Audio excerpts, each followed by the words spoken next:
Hello everyone, आज आपके साथ शेयर करूंगी खस्ता खजूर की रेसिपी। आटा, मैदा और सूजी से बना हुआ ये खस्ता बहुत ही टेस्टी होता है और आप इसे स्टोर करके 1 महीने तक रखकर आराम से खा सकते हैं। तो चलिए देखते हैं इसे कैसे बनाया जाता है। यहाँ पर हमने लिया है 2 कप मैदा और इसमें ऐड कर दिया है 1 कप आटा। साथ में मैं ऐड करूँगी इसमें हाफ कप सूजी और इन सबको डालने के बाद हम अच्छी तरह से मिक्स कर लेंगे। साथ ही इसमें जाएगा हाफ कप के करीब ये मेरे पास नारियल का बुरादा है या डेसिकेटेड कोकोनट, इसे मैं डाल रही हूँ। तो आपके पास अगर नहीं है तो आप सूखा हुआ गोला ले लें और उसे भी आप ग्रेट करके डाल सकते हैं। साथ ही डाल दिया है 1 कप पिसी हुई चीनी। इन सबको मिक्स कर लेंगे और इसमें ऐड करूँगी 1 टेबल स्पून देसी घी और इसे डालने के बाद हम इसे मोयन लगाएंगे। तो अच्छी तरह से मोयन लगाएं और साथ में मैं इसमें ऐड कर रही हूँ 1 दिन की मेरे पास उतरी हुई मलाई है दूध की, उसे, और इसे डालने के बाद हम अच्छी तरह से इसे इस तरह से मिक्स कर लेंगे।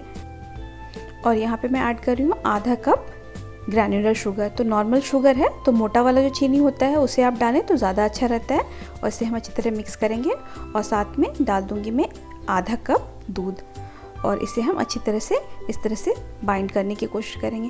तो बहुत ज़्यादा हमें इसे गूंदने की ज़रूरत नहीं है। और अब हम इसके छोटे छोटे पेड़े काट लेंगे और इस तरह से राउंड शेप में करने के बाद हम फोक से दबाकर इस तरह से हम इसका खस्ता तैयार कर लेंगे।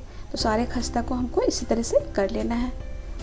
इसमें जो हमने ग्रैन्युलर शुगर का इस्तेमाल किया है वो कैरामलाइज होगा और बहुत ही अच्छा टेस्ट आता है उससे। उसका सारा खस्ता तैयार हो गया है और अब इसे हम डीप फ्राई करेंगे। तो डीप फ्राई करने के लिए ऑयल ले लिया है और ऑयल को बिल्कुल हमने हल्का गर्म किया हुआ है और हमने गैस की फ्लेम को लो पर रखा हुआ है और इस तरह से हम एक एक खस्ता इसमें डालते जाएंगे। तो जितना आए आप इसे डाल दें।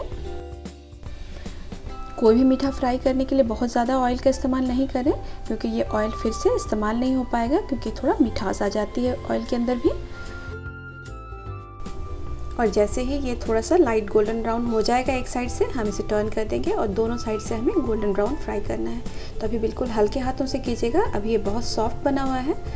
और जब दोनों तरफ से गोल्डन ब्राउन अच्छा फ्राई हो जाएगा तो हम गैस की फ्लेम को वापस से हाई करेंगे और 1 मिनट के लिए इसे हमें फ्राई करना है और इसे हम निकाल लेंगे। ऐसा करने से ऑयल इसके अंदर बहुत ज़्यादा नहीं जाएगा और सारा ऑयल इसमें से निकल जाएगा।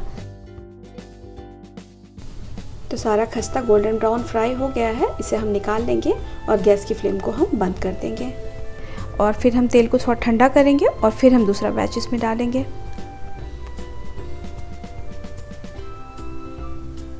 तो आप देख सकते हैं कितना अच्छा सा कलर आया है इसका। और दूसरा बैच भी हम इसमें डालेंगे और इसी तरह से हम सेम प्रोसेस से इसे हम फ्राई कर लेंगे।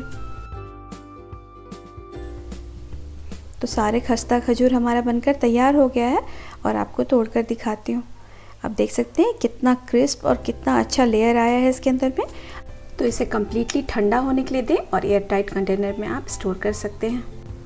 तो इस रेसिपी को ट्राई ज़रूर कीजिएगा और रेसिपी पसंद आई है तो लाइक कर दीजिए और मेरे चैनल को सब्सक्राइब करना बिल्कुल भी मत भूलिए। अगली बार फिर मुलाकात होगी इसी जैसे और रेसिपीज़ के साथ। तब तक के लिए टेक केयर, बाय बाय।